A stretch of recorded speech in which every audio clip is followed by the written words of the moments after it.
Hey guys, ಎಲ್ಲರಿಗೂ ನಮಸ್ಕಾರ. ಇವತ್ತಿನ ಒಂದು ವಿಡಿಯೋದಲ್ಲಿ ತುಂಬಾ ಜನ ಬಂದು GDS ಅಪ್ಲಿಕೇಶನ್ ಬಗ್ಗೆ ಕೇಳ್ತಿದ್ರೆ ಇವತ್ತಿನ ಒಂದು ವಿಡಿಯೋದಲ್ಲಿ ಕಂಪ್ಲೀಟ್ ಇನ್ಫಾರ್ಮೇಶನ್ ತಿಳಿಸ್ಕೊಡ್ತೀನಿ. ಇನ್ನ ಚಾನಲ್ಗೆ ಸಬ್ಸ್ಕ್ರೈಬ್ ಮಾಡ್ಕೊಂಡಿಲ್ಲ ಅಂದ್ರೆ ಸಬ್ಸ್ಕ್ರೈಬ್ ಮಾಡ್ಕೊಂಡು ಪಕ್ಕದಲ್ಲಿರುವಂತಹ ಒಂದು ಬೆಲ್ ಐಕಾನ್ ಕ್ಲಿಕ್ ಮಾಡೋದು ಮರಿಬೇಡಿ. ಮೊದಲನೇದಾಗಿ GDS ಅಪ್ಲಿಕೇಶನ್ ನ ನೋಟಿಫಿಕೇಶನ್, ಹೊಸ ನೋಟಿಫಿಕೇಶನ್ ಆಗುತ್ತೆ ಅಂತ ಹೇಳಿದ್ರೆ ಯಾವಾಗ ಆಗುತ್ತೆ ಬ್ರೋ, ಅದ್ರ ಬಗ್ಗೆ ಏನನ್ನ ಅಪ್ಡೇಟ್ ಇದೆಯಾ ಅಂತ ಹೇಳ್ಬಿಟ್ಟು ಕೇಳ್ತಿದ್ರೆ, ಮೊದಲನೇದಾಗಿ ನಿಮ್ಮ ಒಂದು ನೋಟಿಫಿಕೇಶನ್ ಬಂದ್ಬಿಟ್ಟು ಇನ್ನೊಂದು 3 to 4 days ಅಲ್ಲಿ ಆಗಬಹುದು. ವೆರಿಫಿಕೇಶನ್ ನಡೀತಿದೆ ಅಂತ ಅನ್ಕೊಂತೀನಿ, ಅದಕ್ಕೋಸ್ಕರನೇ ಡಿಲೇ ಮಾಡ್ತಿದ್ದಾರೆ ಅವರು. ಮತ್ತೆ ಇನ್ನೊಂದೇನಪ್ಪಾ ಅಂದ್ರೆ ಮೇನ್ ಇಂಪಾರ್ಟೆಂಟ್ ಆಗಿ ನೋಟಿಫಿಕೇಶನ್ ಆಗಿದ ತಕ್ಷಣ ನೀವು ಏನೆಲ್ಲ ಡಾಕ್ಯುಮೆಂಟ್ಸ್ ಇಟ್ಕೋಬೇಕು ಮತ್ತೆ ಏನೋ ಅಪ್ಲೈ ಮಾಡೋದು ಯಾವ ರೀತಿ ಅಂತಾನೂ ಕೂಡ ಈ ಒಂದು ವಿಡಿಯೋದಲ್ಲಿ ತಿಳಿಸ್ಕೊಡ್ತೀನಿ. ಸೊ ಮೊದಲನೇದಾಗಿ ನೋಟಿಫಿಕೇಶನ್ ಒಂದ್ ವೇಳೆ ಬಿಟ್ಟಿದ್ದಾರೆ ಅಂತ ಹೇಳೋದಾದ್ರೆ 20,000+ ವೇಕೆನ್ಸೀಸ್ ನಾವು ಎಕ್ಸ್ಪೆಕ್ಟ್ ಮಾಡಬಹುದು ಈ ಸತಿ.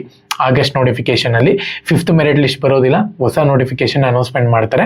ಸೊ ಅದಾದ್ಮೇಲೆ ನೆಕ್ಸ್ಟ್ ಅಪ್ಡೇಟ್ ಏನಪ್ಪಾ ಅಂದ್ರೆ ಮೇನ್ ಆಗಿ ನೀವು computer certificate, medical certificate, 10th marks card original ಮತ್ತೆ ಇನ್ಕಮ್ ಸರ್ಟಿಫಿಕೇಟ್ ಇವೆಲ್ಲನೂ ಕೂಡ ರೆಡಿ ಮಾಡ್ಕೊಂಡು ಇಟ್ಕೊಳ್ಳಿ. ಮೇನ್ ಆಗಿ ಇವೆಲ್ಲ ಇಂಪಾರ್ಟೆಂಟ್ ಆಗುತ್ತೆ. ಸೊ ಅಪ್ಲೈ ಮಾಡ್ಬೇಕಾದ್ರೆ ನನ್ನ ಡೀಟೇಲ್ ಆಗಿ ಹೇಳ್ತೀನಿ, ಏನಕ್ಕೆ ಡಿಲೇ ಆಗಿದೆ ಅಂತ ಹೇಳ್ಬಿಟ್ಟು ನಾನು ನಿಮಗೆ ವಿಡಿಯೋ ಮಾಡಿ ತಿಳಿಸೋಣ ಅಂತ ಹೇಳ್ಬಿಟ್ಟು ವಿಡಿಯೋ ಮಾಡ್ತಿದ್ದೀನಿ ಅಷ್ಟೇ. ನಾರ್ಮಲ್ ಆಗಿ ನಾನು 3 to 4 days ಅಲ್ಲಿ ನಿಮಗೆ ನೋಟಿಫಿಕೇಶನ್ ಆಗಬಹುದು.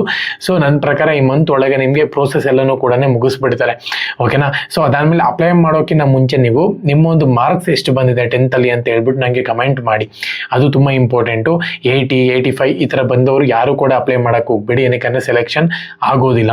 95 ಮೇಲೆ ಬಂದವರು ಅಪ್ಲೈ ಮಾಡಿ, ಖಂಡಿತವಾಗ್ಲೂ ಕೂಡ ಸೆಲೆಕ್ಷನ್ ಆಗುತ್ತೆ.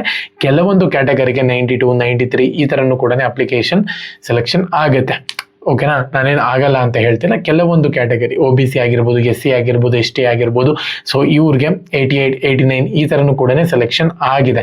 ಸೊ ಅದಕ್ಕೋಸ್ಕರನೇ ಹೇಳ್ತಿದ್ದೀನಿ, ಪ್ರತಿಯೊಬ್ಬರು ಕೂಡ ಸೆಲೆಕ್ಷನ್ ಆಗಬೇಕು ಅಂತ ಹೇಳಿದ್ರೆ ಈ ಒಂದು ಕ್ಯಾಟಗರಿನಲ್ಲಿ ಇರಬೇಕಾಗುತ್ತೆ. ಇಲ್ಲ ಅಂತ ಹೇಳುತ್ತಾರೆ ಜನರಲ್ ಕ್ಯಾಟಗರಿ ಆಗಿರ್ಬೋದು, ಅನ್ರಿಸರ್ವ್ಡ್ ಕ್ಯಾಟಗರಿ, ಸೊ ಇವೆಲ್ಲನೂ ಕೂಡ ನಿಮಗೆ 95, 96, 97, 98 ತನಕನೂ ಕೂಡ ಬಂದಿರಬೇಕಾಗುತ್ತೆ.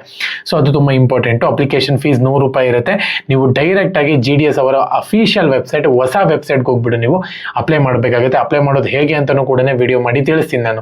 ಇನ್ನೊಂದು 3 to 4 days ವೇಟ್ ಮಾಡಿ ನಿಮ್ಮ ಒಂದು ಪರ್ಸೆಂಟೇಜ್ನ ಕಮೆಂಟ್ ಮಾಡಿ, ನಾನು ನಿಮ್ಗೆ ಹೇಳ್ತೀನಿ ಸೆಲೆಕ್ಷನ್ ಆಗ್ತಿರೋ ಇಲ್ವೋ ಅಂತ ಹೇಳಿ. ಮತ್ತೆ ಯಾವ ಒಂದು ಡಿವಿಷನ್ಗೂ ಕೂಡ ಅಪ್ಲೈ ಮಾಡಿದ್ರೆ ನೀವು ಒಳ್ಳೇದು ಅಂತಾನೂ ಕೂಡ ಅಪ್ಡೇಟ್ ಕೊಡ್ತೀನಿ. ಚಾನಲ್ಗೆ ಸಬ್ಸ್ಕ್ರೈಬ್ ಮಾಡಿಕೊಂಡು ಬೆಲ್ ಐಕಾನ್ ಕ್ಲಿಕ್ ಮಾಡೋದು ಮರಿಬೇಡಿ. ಜೈ ಹಿಂದ್, ಮುಂದೆ ಮಾತರಂ.